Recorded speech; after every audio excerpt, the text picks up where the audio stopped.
Hi, Angie here, and welcome back to my YouTube channel. I know it's been a while, but in this short video, I want to talk about and show you what I've been up to in my absence. One of the things I've been working on is recreating my website and creating an online teaching platform. I actually got all of this started back in November. I created the website, created the teaching platform, and taught the very first class in January. In April, my website got hacked, so I had to start all over again. I'm finally at the point where it's almost done and I could actually start focusing on a few other things. So, I've been playing around in the studio for the last week and I want to show you what I've done. But first, let me give you a tour of the website and the teaching platform, and then I'll show you what I've been doing in the studio. So this is my website, angieeknowles.com, and it's a very basic website. I don't do fancy websites. I like to keep things simple.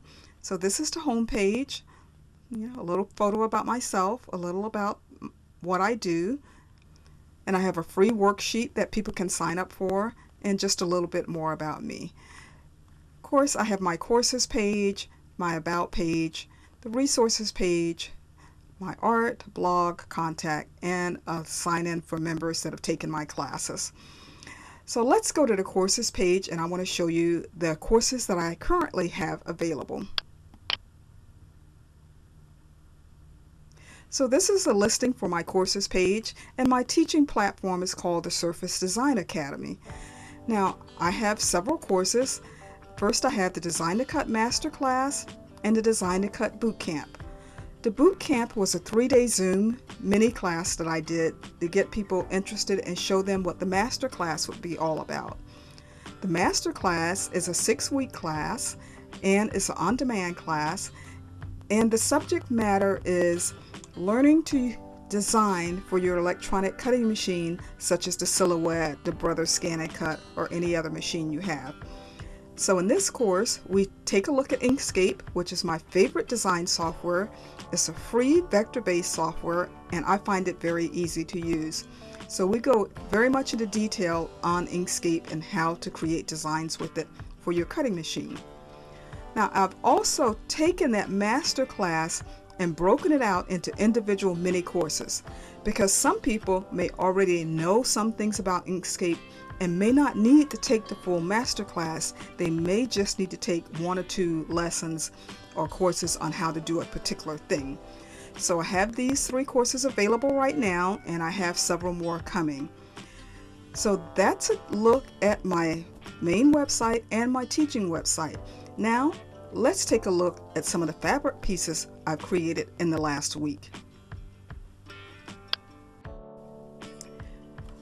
While I was away from the studio, I had some ideas, and one of the ideas that I wanted to do was to play around with rust and paint. Now, I've used rust with indigo and with fabric dyes, but I wanted to see if I could get the same results with a fluid type paint. So this first piece is a piece of fabric that I stitched into a tube, and then I scrunched it onto a PVC pipe, which you will see a little later in the video. Then I mixed up several colors of blue plus a little bit of gray so the blue wouldn't be so bright.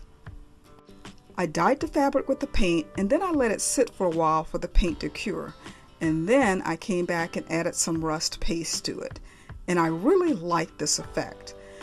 I like the way it looks, and these are my 2 favorite color combinations, so I'm really happy with that. Now what's great about this is that you will get a different look on each side of the fabric. So let me show you the other side of the fabric. Now here's the other side, and as you can see, the color isn't as deep and the rust looks a little different also. I think you can use either side for your project, and I think I'm onto something here. I really like the way this has come out. Now here's another blue piece. This time I didn't add as much gray to the paint mixture, and it's a brighter blue. I actually prefer the first one, the blue with more gray. This is just a little too bright for my taste, and again, you get a different look on the other side of the fabric, so you can pick and choose which side you want to use. This is the final piece that I want to show you, and it's still scrunched on the pole, so you can see what that looks like. This is about an 8-inch diameter PVC pole. I didn't get it at Home Depot or Lowe's. I had to go to a specialty plumbing place to get one this big. So the fabric is stitched into a tube and scrunched onto the pole. And this time, instead of using blue, I mixed up a teal color because I thought this color would work well with the rust too. So I dyed it with the teal color and added some rust, but I think I'm going to go back and add some more rust. I think it needs a little more rust and maybe even a little bit more teal to deepen the color a bit. And I'll show you that in a future video. Well guys, that is it for this video. That's what I've been up to, my website, my teaching website, and just a little bit of time in the studio. I hope you enjoyed this video, and I hope to see you back here again sometime soon. But until then, have a beautiful day. Bye-bye now.